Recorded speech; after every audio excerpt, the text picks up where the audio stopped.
اگر اساتذہ رکھتا ہے، جو بندہ استاد سے تعلق رکھتا ہے، جو آدمی کسی ماہر سے پڑھ کے پورے ترتیب میں آتا ہے، اگرچہ آج 1500 سال کا عرصہ گزر رہا ہو، اس کے باوجود بھی اسے محمد الرسول اللہ صلی اللہ علیہ وسلم کی شاگردی ملتی ہے، اس کے باوجود بھی وہ حضور پاک کے تلفظوں میں شامل ہوتا ہے، اس کے باوجود بھی وہ رسول اللہ کے سلسلے میں آ جاتا ہے۔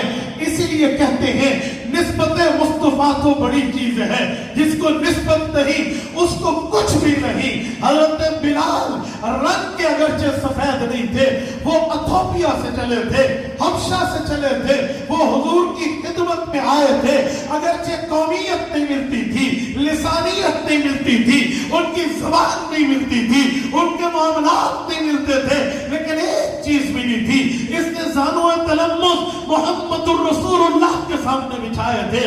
یہ شاگرد آقا نامدار کا بنا تھا، اس نے علم حضور سے پڑھا تھا، اس نے دین ڈائریکٹ رسالت امام سے سمجھا تھا۔ دنیا نے اس کے رنگ کو نہیں دیکھا، دنیا نے اس کے قوم کو نہیں دیکھا، دنیا اس کے قبیلے کو نہیں جانتی۔ اور میں علی وجہ البصیرت کہتا ہوں، میں نے حضرت بلال کو پڑھا ہے، حضرت بلال کے والد کا نام ربہ ہے، باپ کا نام حمامہ ہے۔ اس سے اوپر ہمیں ان کا ڈیٹیل کے ساتھ انٹروڈکشن نہیں ملتا، اس سے آگے ان کا تعارف نہیں ملتا۔ صرف بلال بلال ہے کہ بلال محمد کی قدموں میں بیٹھا ہے، محمد الرسول اللہ پاک کے پاس پہنچا ہے، اللہ نے اسے یوں چمکایا ہے۔ روایات میں آتا ہے حضور پاک منامی معراج سے اٹھے تو بلال سے پوچھا، بلال کیا مسئلہ ہے؟ کہ یا رسول اللہ پوچھنے کا مطلب کیا ہے؟ کہ میں جنت میں چلتے ہوئے تیرے قدموں کی آواز سن کے آیا ہوں۔ فیصلہ باد کے غیوروں ایک ہی وجہ ہے کہ بلال کو سند حاصل ہے، بلال کا سلسلہ ہے، بلال کا تلفظ ہے، بلال شاگرد ہے، اسے ڈائریکٹ ملا ہے۔ آج ان مدرسوں میں ان دو شہزادوں نے آپ کو بتایا کہ اگر آپ بھی چاہتے ہو اولاد تمہاری ہو، آپ بھی چاہتے ہو بچہ تمہارا ہو، آپ بھی چاہتے ہو بچی تمہاری ہو، اور اس کی نسبت مصطفیٰ سے جڑ جائے، اس کی نسبت اپنے نبی سے جڑ جائے، اس کا تعلق اپنے پیغمبر سے وابستہ ہو جائے، تو اب تحاوی اسلامک اکیڈمی آپ کی منتظر ہے۔ آپ اولاد پیش کریں گے، یہ حضور کا شاگرد بنا کر آپ کی گود میں۔ بنیادی وجہ یہی تھی اس بچے کے تعارف کرانے کی جو میں نے آپ کی خدمت میں رکھا ہے، ورنہ ناموں کے بتانے کا مطلب کیا تھا، اسماء گرامی کے تذکرے کا مقصد کیا تھا؟ وہ ایک ہی مقصد تھا کہ ہم اپنی پشت پر سلسلہ نسب رکھتے ہیں۔ یاد رکھیں، جس طرح اپنے شجرہ نسب کے لیے شجرہ نسب میں سلسلہ نسب ہوتا ہے، ویسے علمی شجرے کے لیے بھی علمی سلسلہ سند ہوا کرتا ہے، جو اس بچے نے اپنی زبان سے آپ کی خدمت میں رکھ دیا۔ میرے دوستو، یہ مدرسہ ہے، یہ مدرسے کی محنت ہے، یہ مدرسے کی کاوش ہے، یہ مدرسے کی تقدو ہے۔ یاد رکھیں، مدارس ایسی کوئی عام جگہ نہیں ہے، یوں نہیں ہے کہ جی مولویوں کے دل میں آیا ہمیں اور کوئی کام نہ ملا مدرسہ بنا لے۔ لوگ مولوی کو معاشرے کا چھوٹ طبقہ سمجھ کے کہتے ہیں بس مولوی کا کام جو ہے وہ تو مردے نہلانا ہے، مولوی کا کام جو ہے بس مدرسے میں بیٹھ کے لڑکوں کو پڑھنا اور پڑھانا ہے۔ یاد رکھیں، یہ مولوی نے اپنی طرز پہ کام نہیں لیا، یہ عالم نبی کا وارث ہے۔ کام نبی نے مدرسہ بنایا تھا، آج علماء نبی کی نیابت پہ مدرسہ بنا۔ آپ کہیں گے حضور نے مدرسہ بنایا؟ جی بنایا۔ میرے پاک پیغمبر نے اسکول نہیں بنایا، کالج نہیں بنایا، یونیورسٹیز قائم نہیں کی۔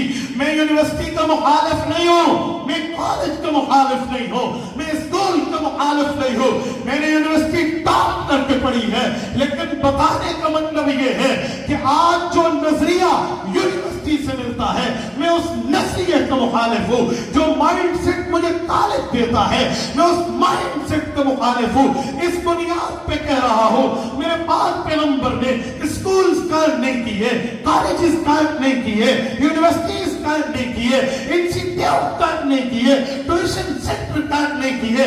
میرے پاک پیغمبر نے قائم کیا, مدرسہ قائم کیا, مسجد قائم کی, خانقاہ قائم کی, اور لوگوں کو خانقاہ میں بٹھا کے دل کو صاف کرایا اور طلبہ کو درسگاہ میں بٹھا کے علم سے روشناس کرا. یہ میرے پاک پیغمبر کا کام ہے. نبوت کی زندگی میں دو حصے ہیں.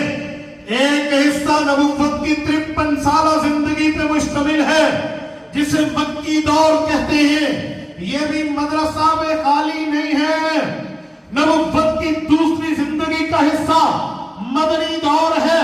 10 سالہ زندگی, جہادی زندگی, مدنی زندگی کا دور ہے.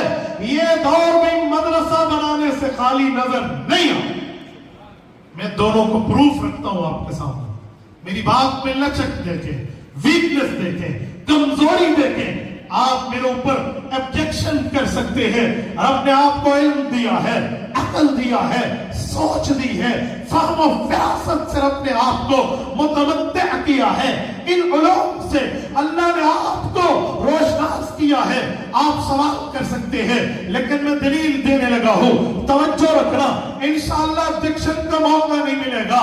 میرے پاک پیغمبر کی زندگی ہے, مکی دور کی.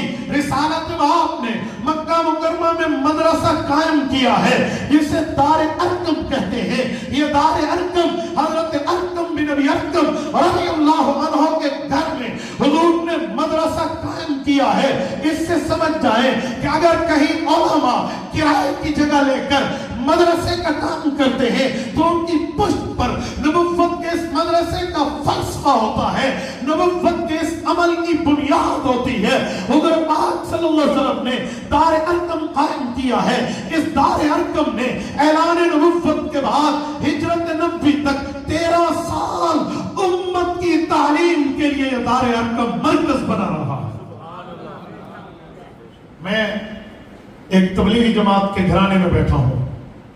ہمارے تبلیغی زبان میں کہتے ہیں کہ کسی بندے کو ترغیب دے کر قائل کر لو نا, تو کہتے ہیں کہ ہم نے دین کی وصولی لے لی ہے.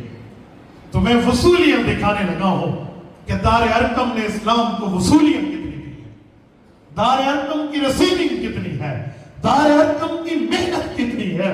اس پاک پیغمبر کے مدرسے نے, اس مخزن و منبع نے اسلام کو کتنی بڑی شخصیات سے روشناس کرا رہا ہے. آپ کی توجہ ہے؟